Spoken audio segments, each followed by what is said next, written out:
Hi friends, welcome to my channel. ఇవాళ మనము చిన్న హార్వెస్ట్ చేద్దాం రండి. ముందుగా బీరకాయలు ఉన్నాయి, కోసేద్దాం. చూసారా, కొంచెం లేతగానే ఉన్నాయి, కోసేస్తున్నాము. సన్నగా పొడుగుగా పోతున్నాయి.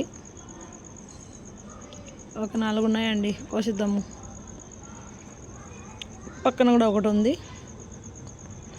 ఇంకోటి చిన్నది ఉంది, అది కూడా కోసేద్దాము. అక్కడ పక్కన వేరేది ఇక్కడ ఇంకొకటి ఉంది. అంతేనండి, బీరకాయలన్నీ కోసేసాము. అవి వచ్చాయి, మలబరీస్ ఉన్నాయి, బాగా మెత్తగా పండిపోయి ఉన్నాయి. 3 ఉంటే కోసేసా. పువ్వు చాలా బాగుంది కదా. ఒక వంకాయ ఉంది, కోసేద్దాము. ఫ్లవర్స్ వాడిపోయాయి నిన్న. ఇప్పుడు చిక్కుళ్ళు ఉన్నాయండి, పందిరి చిక్కుళ్ళు, కోసేద్దాము. లేతగానే ఉన్నాయి, అవి కూడా కోసేస్తున్నాము. ఇంకా సీడ్ కూడా పడలేదు దాంట్లో, విత్తనాలు ఉంటేనే బాగుంటాయి అవి.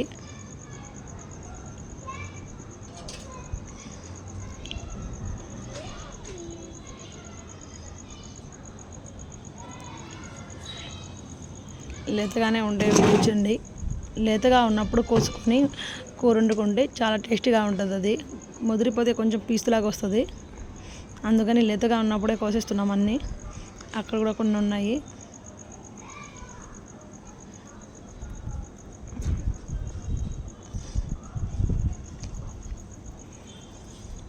పిందులుగా ఉన్నాయి, అక్కడ కూడా ఉన్నాయి 4. అవి కూడా కోసేద్దాము.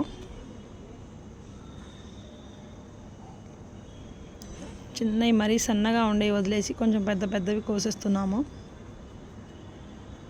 నెక్స్ట్ సారి వస్తాయని.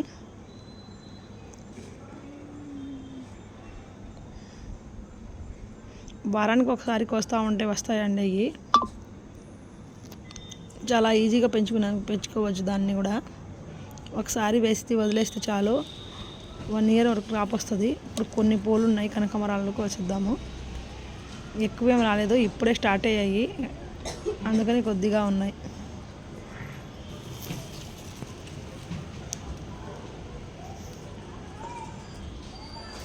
అప్పులు బాగున్నాయి కదా. లింగాక్షి పువ్వులు. నేను చెమ్మకాయలు వేద్దామని చాలా రోజుల నుంచి అనుకుంటూ ఉన్నాను. ఈసారి సక్సెస్ అయ్యాను. 2 చెమ్మకాయలు ఉన్నాయి, అది సీడ్స్ కోసం వదిలేసాను. ఇవాళ హార్వెస్ట్ అండి. అది బీరకాయలు లేతగా ఉన్నాయి, లేత చిక్కుడుకాయలు ఒక చిన్న బుట్ట నిండగా వచ్చాయి. ఒక వంకాయ, ఒక కాకరకాయ, 3 మలబరీస్, పువ్వులు కొంచెం, కనకమరాలు, 2 గులాబీలు అండి. అంతేనండి. మా వీడియో మీకు నచ్చినట్లయితే like, share, subscribe please. Okay friends, bye.